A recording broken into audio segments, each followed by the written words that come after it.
우울증 한번 정리를 해볼 건데, 일단 뭐 우울증이 뭔지를 알아야 되니까, 우울증하고 우울적 성격 구조는 차이가 있는데, 우울적 성격 구조는 어떤 외부의 스트레스를 대응하는 방식의 패턴들, 그게 성격의 특징으로 나타나는 부분이 우울적 성격 구조고, 병리적인 거라고 좀 이야기하기 힘들고, 우울증은 이제 병리화된 거죠.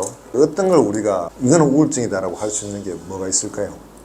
에너지의 완전한 소진.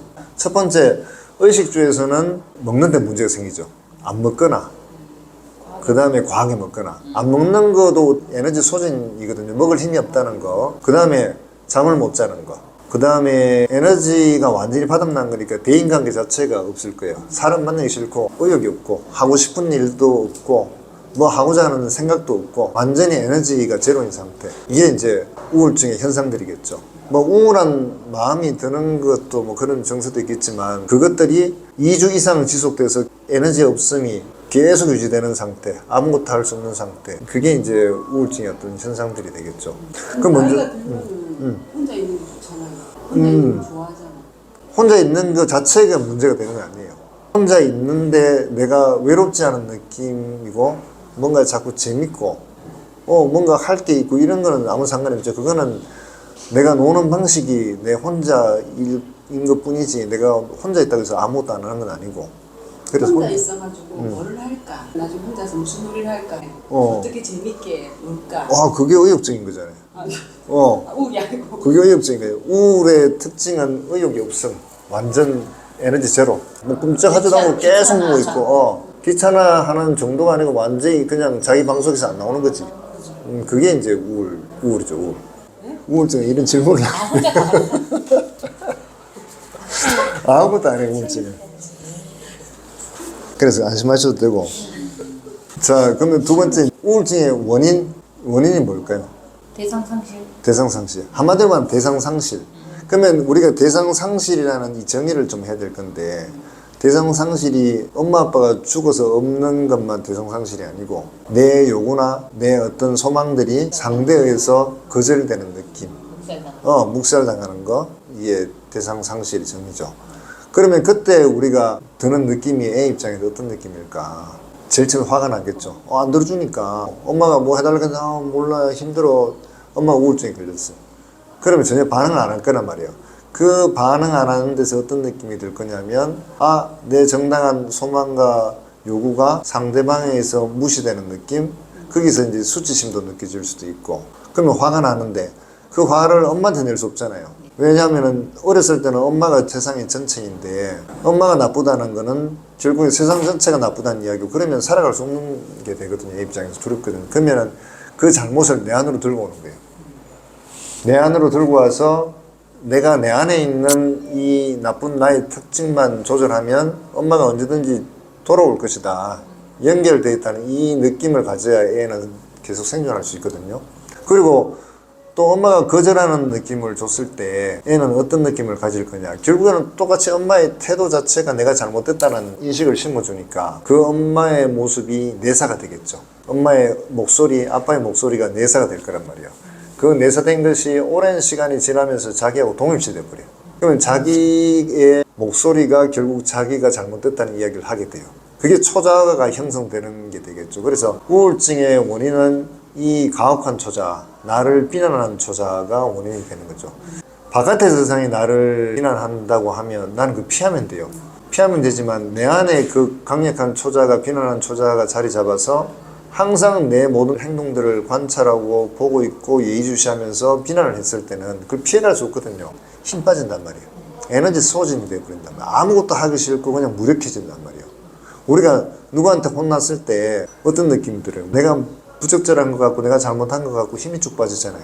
근데 그 목소리가 내 안에서 계속, 내 초자가 계속 그런 이야기를 계속하고 있어요. 그러면 사람이 쓸 수 있는 에너지가 하나도 없어집니다. 자, 그 다음에 세 번째가 어떤 특징들이 있을까? 뭐 방어 기제라든지 그 사람이 쓰고 있는 주되는 어떤 패턴들이 어떤 특징들이 있을까? 제일 첫 번째, 내사. 내사. 요거보다 더 중요한 특징이 또 하나 있죠. 죄책감. 모든 것은 내가 잘못됐고 모든 잘못은 나에게 있다는 거. 결국 그 느낌이 이 사람이 어떤 특징을 만들어내냐면 상대한테 맞추죠. 내가 정말 분노할 일이 있어도 그 그 분노를 표현하는 게 아니고 모든 잘못이 내한테 있다고 생각하는 거예요. 그러니까 이런 사람들은 상대에게 나를 맞추죠. 최대한 그 사람을 배려하고 그 사람의 말이 다 맞고 잘못은 내게 있고 그 사람이 순종적이고 헌신적이죠. 그래서 사람들은 우울적인 성향을 가진 사람들을 좋아해요. 왜? 다 맞춰주고 다 헌신하고 하니까.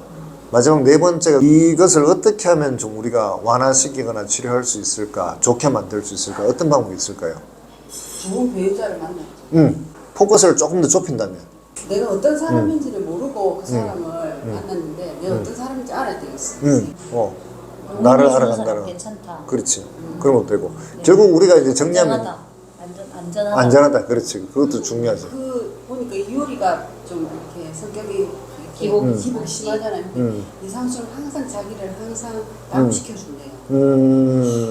그거 듣고 내가 저 여자 무슨 복이 저래 많노. 옆에 있는 사람이 중요한 거죠. 그렇죠. 네. 제가 머리 꾹꾹거릴 때 좀 풀어내는 게 좋은 거예요. 스스로 다운을 시켜서 진정을 시키는 게 좋은 거예요. 이게 내 안에서 소리가 든다는 거하고 내 안에 남아있다는 거하고 어떤 차이가 있냐면 처리된 건 나가는 거잖아요. 그게 표현이 돼서 나갈 수도 있고 아니면 승화가 돼서 이게 웃음거리로 바꿔가지고 진짜 지나고 보니까 아이고 웃겨. 그게 되면 승화가 돼서 바뀌는 건데 이 상태의 화학적 성질이 바뀐 게 아니고 내가 덮어놨어요. 덮어놓으면 이거는 어딘가 있어요. 이게 덩어리가 조금 남아있다가 딴 게 들어와서 더 큰 덩어리를 만들어서 팡 하고 튀어나오는 거지. 그게 폭발이라고 하는 거죠. 화를 표현하는 거하고 화가 폭발되는 거하고 다른 거죠. 총알로 나가는 게 낫지. 폭탄 만들어서 그냥 옆에 나도 죽고 상대도 죽고 이래 되어버리는 게 폭발인 거지, 쉽게 말해서. 뭐 이런 것들이 이제 해소 방안이 이 공격성, 그것이 내가 잘못했다고 생각해서 내 안으로 향하는 게 죄책감이고 그것이 우울증의 원인이라고 했으니까 방향을 돌려가지고 바깥으로 공격성을 표현하게 하는 것도 해결책이고 두 번째, 이 공격성의 이 화의 양을 줄이는 것도 해결책이고 그러면 먼저 이 화의 양을 줄이는 방법이 뭘까? 그게 아까 전에 말씀하셨던 좋은 대상을 만나서 초자가 완화돼서 순화된 초자로 바뀌면 자기 비난의 양이 줄 거 아니에요. 이 화의 양이 줄 거란 말이에요.